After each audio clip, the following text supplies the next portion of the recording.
it's Rachel. Today on Crack Your Bible, we are going to be doing part one of a two-part series about lusting after your own spouse and what sort of sex acts are actually allowed in Christianity, because so many people are like, oh, that's a sin, that's a sin, that's a sin. If it's not just a sheet with a hole cut in it, it's a sin.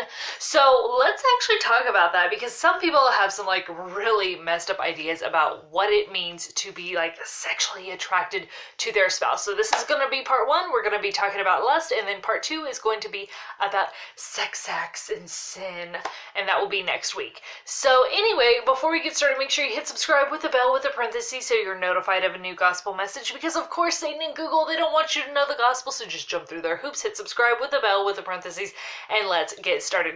Now, I don't know how many of you watched yesterday's video about the importance of sexual attraction in a marriage, and just in general, like if you're gonna go find somebody to go marry, you need to like the outside. Now, of course, it's not like the Swan Princess. Oh my gosh, Nest Entertainment is the best. Like, if you ever saw my video about like how I learned the Bible, check that out right here. Like, I owe everything to Nest Entertainment.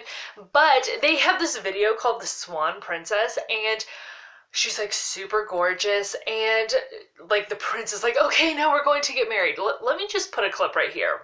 Arrange the marriage.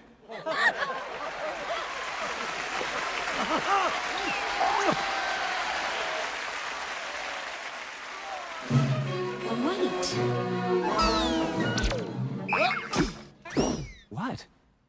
You're all I ever wanted. You're beautiful. Thank you. But what else? What else?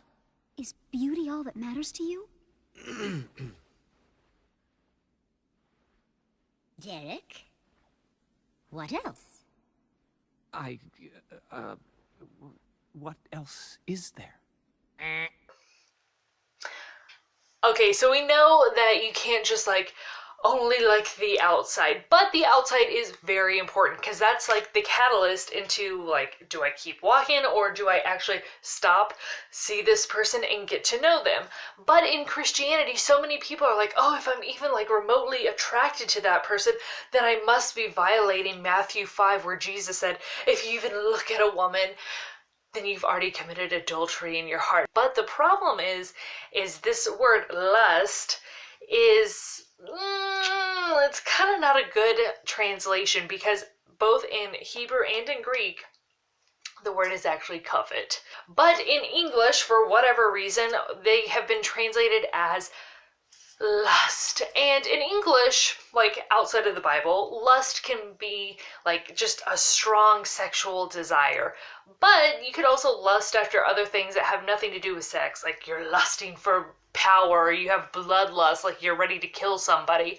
So it doesn't always have a sexual connotation, but it also doesn't necessarily mean covet in English. But in the Bible, the word is to covet.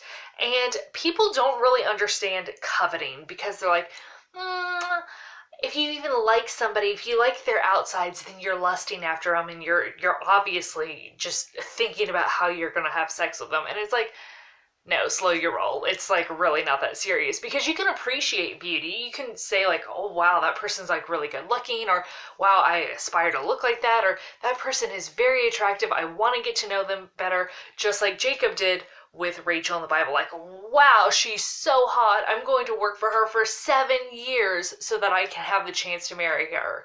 You think that he didn't want to sleep with her? Like, of course, like, if you're going to marry somebody, then like by default you want to sleep with them. Otherwise, like, let's have a talk. Guess what? If you're going to marry somebody, you're going to have sex with them. So like, let's get that real quick out of the way. So people have it all twisted. They have it all confused, where they're like, oh, you can't like somebody's outside, otherwise you're lusting after her. So let's actually look at what Matthew 5 says about lusting, because, okay, let's just break it down in the Greek. And it's the Koine Greek. It's not the modern Greek. So for everybody who's like, that's not what it actually means. Well, okay, we're doing Koine Greek, because that's what they spoke in the Bible. In Greek, the word for covet is epithumeo, and then in Hebrew it is hamad. Now, when God says you shall not covet your neighbor's house or the wife, it is hamad.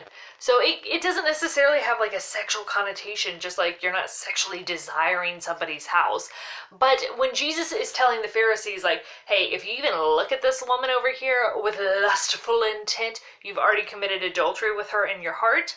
Well, let's remember, number one, they're not married to this woman. And then number two, it is a compound word, epi, which means on or upon, and then thumeo, which means like a burst of wrath, like an outburst of passion, like a crime of passion. So this isn't necessarily like, oh wow, I'm just like so sexually turned on to you right now. It's like, no, you are like Gollum, where it's like, my precious, I must have you. And it's like, that's all you think about. So on the outsides, maybe you haven't turned into Gollum, where you're like, but on the inside, you're like a disgusting human being. Like, you're thinking about all the dirty things that you're going to do to this woman. Like, I'm going to take down her family, and then I'm going to have her for myself, and then we're just going to be making sweet love all night long. Like, ugh, like, you're being weird. You're being super creepy, and you've already committed adultery with her in your heart, because those are the things that you want to do. You want to, like, destroy whoever's in your path so that you can take her in your, like, fit of jealous, wrathful lust for her. So it's not necessarily like, oh yeah, I'm just like super sexually attracted. No, it's like you are obsessing over this person, and you are just like uncontrollable outbursts of wrath and passion. And it's misdirected towards a woman that you're not married to, and she might be somebody else's wife, so you're committing adultery with her. But in the context of like your own spouse, you can't do that, because they're already your spouse. You can already be like super sexually attracted to them, and it's totally okay, because like that's what you're supposed to do. You're supposed to have like this strong, just overwhelming, like passionate, all-consuming desire for them. That's how God intended it. But if it's outside the confines of your marriage, and it's like, oh, hey, look at this woman over here who's married to somebody else, it's like, yeah, that's where you walk into sin territory. But when it comes to your own spouse, that's fine. You can have that like crazy, just like all-consuming passion for that person. And we see that throughout Song of Solomon or Song of Songs. Like, I really don't know why that book has two names, or it goes by two names. It doesn't make sense.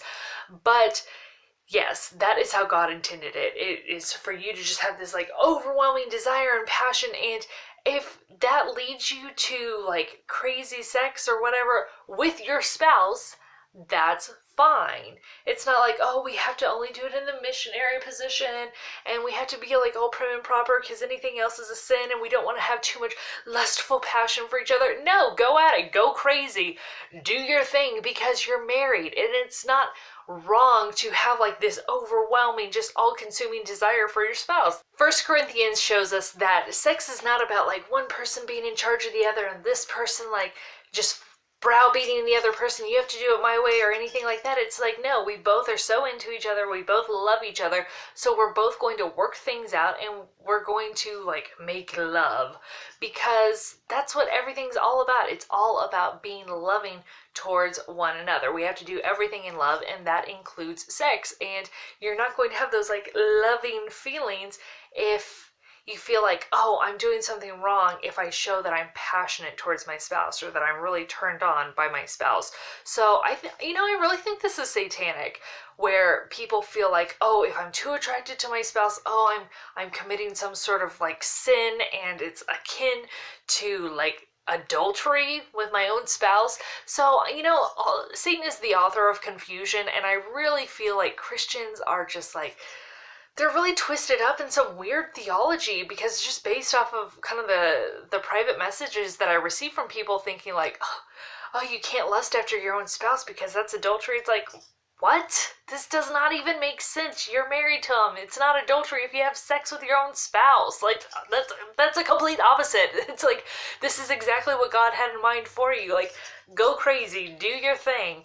But again, yeah, I think there's a lot of like weird satanic nonsense that is like crept into the church, so people think that they're doing something wrong. So I want to assure you that if you're attracted to your spouse, or you're passionate about your spouse, or you're turned on by your spouse, That's how God intended it. You're not committing a sin.